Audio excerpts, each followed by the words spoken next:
Welcome to the deep dive. Today we're digging into excerpts from Facioli Publishing's Day 3, Joseph's Life, Integrity, and Temptation. That's right. It focuses on, well, that really intense story of Joseph in Genesis chapter 39. Exactly. And our mission, so to speak, is to explore what integrity really looks like, especially when things get tough, when temptation hits hard. We're drawing lessons directly from Joseph's experience here. So the source material kicks off with Joseph already enslaved in Egypt. Not exactly a great start to his career path. No, definitely not. But the text makes a point of saying the Lord was with him.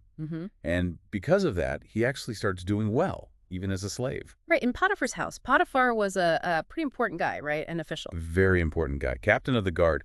And he notices Joseph. He sees something different about him. It says Potiphar saw the Lord was with Joseph and gave him success. So Potiphar puts him in charge of, well, everything he owned. His entire household. Yeah. It really shows how even in the worst situations, positive qualities, maybe even this divine favor, can shine through and get recognized. It is striking, isn't it? He's basically powerless, but he earns this incredible trust.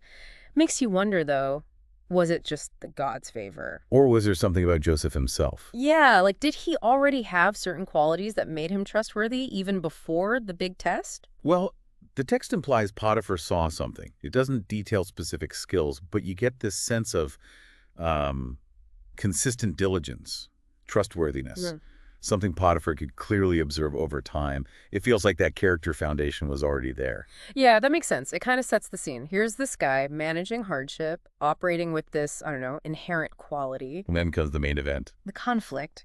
Potiphar's wife, the source highlights how she repeatedly, day after day, pushed him, saying, "Lie with me." You can almost feel the pressure building, can't you? It's direct, it's persistent.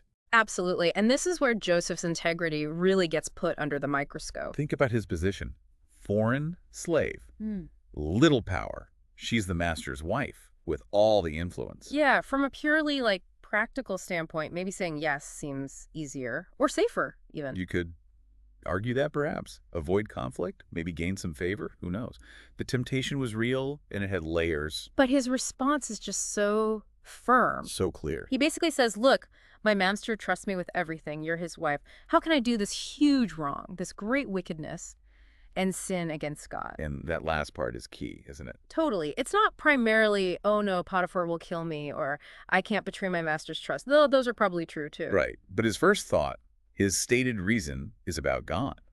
How can I sin against God? It really pinpoints his priorities. His integrity seems anchored in something vertical, his relationship with the divine. Exactly. It's not just social rules or fear of getting caught. It's deeper. An internal moral compass aligned with his understanding of God's will. That potential violation against God just outweighed everything else for him. Any personal gain, any fear. Which is quite remarkable. But it didn't stop there, did it? No, it escalated. The text describes the specific moment where she grabs his clothes, his garment, again demanding he lie with her. And what does Joseph do? He runs. He literally flees, leaving the robe, the garment, in her hand. Just bolts out of there. It's such a decisive physical action. What does that tell us about dealing with temptation, I think it's a powerful lesson. Sometimes the only winning move is removal. Get out of the situation entirely. No negotiating, no trying to reason with it when it's right there. Apparently not for Joseph in that moment. He recognized the danger was too high, maybe the pull too strong, and the safest thing was distance, even if it meant leaving behind potential evidence. Yeah, he sacrificed his cloak, a piece of his identity in a way, to preserve his integrity. It suggests maybe a real self-awareness about his own limits. Could be. It's a stark reminder that sometimes protecting your values means creating physical space, cutting ties, even if it costs you something. But here's the twist, the really tough part of the story. He does the right thing, the incredibly hard right thing. And gets punished for it.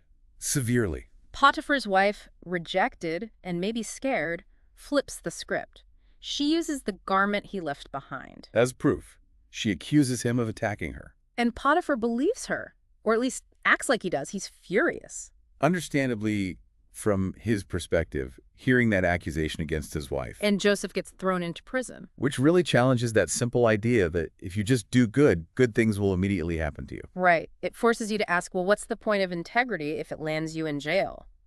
Imagine being Joseph in that cell. You stood firm, you did right by God and man, and this is the result. It's a tough reality the narrative doesn't shy away from. Upholding your principles can come at a steep personal price. Yeah. It must have been incredibly disillusioning for him, you'd think. So how do we square that? Doing right versus facing bad consequences. Well, the story doesn't end there. That's crucial. Even in prison, what does the text say again? The Lord was with Joseph. That phrase keeps popping up. It does. It suggests that even in suffering, even in apparent failure or injustice, he wasn't actually abandoned. There was still a presence, a purpose, maybe. Yeah, the source material we're using connects us to other biblical figures too, right? Like Daniel in the lion's den. The 3 Hebrew boys in the furnace. And ultimately, Jesus himself. Righteousness leading to trials, but not as the final word. Exactly. It points to a pattern where suffering isn't necessarily punishment, but maybe part of a larger, unseen plan. Or perhaps a testing that leads to greater things later. So the immediate fallout, the prison sentence, it wasn't the end of Joseph's story. Not by a long shot. The source emphasizes this. God was still working. Prison, ironically, became part of his path towards power. It was preparing him. That long-term perspective is, well, it's essential, isn't it? Especially when you're in the thick of it, facing backlash for doing the right thing. It's incredibly hard to see beyond the immediate pain or injustice.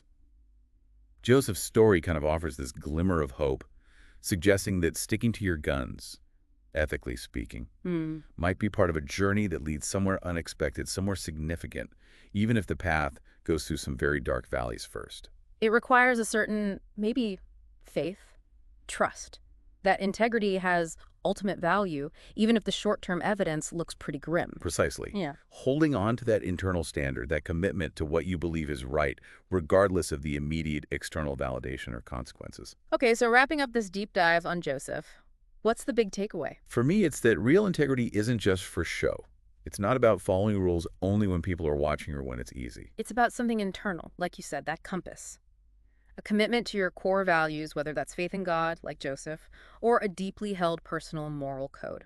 And that commitment guides you even when you're alone, even when the pressure is immense, and even when you know doing the right thing might actually hurt you in the short run. And the story is also honest about that potential hurt, isn't it? Choosing integrity might lead straight into difficulty? Definitely. No sugarcoating there. But the overall arc suggests perseverance, that holding fast can eventually lead somewhere greater. It's a message of hope, really. Believing there's more to the story than just the current struggle. Yeah, exactly. So maybe a final thought for everyone listening. Think about a time you faced that kind of choice. Expediency versus integrity. Easy path versus right path. What guided your decision back then? Not just the immediate result, but looking back now, what was the longer-term impact of that choice? And how might Joseph's example, his unwavering commitment, even through unjust suffering, how might that shape how you approach similar situations in your own life? Something to chew on. Definitely something to reflect on. Thanks for exploring that with us today.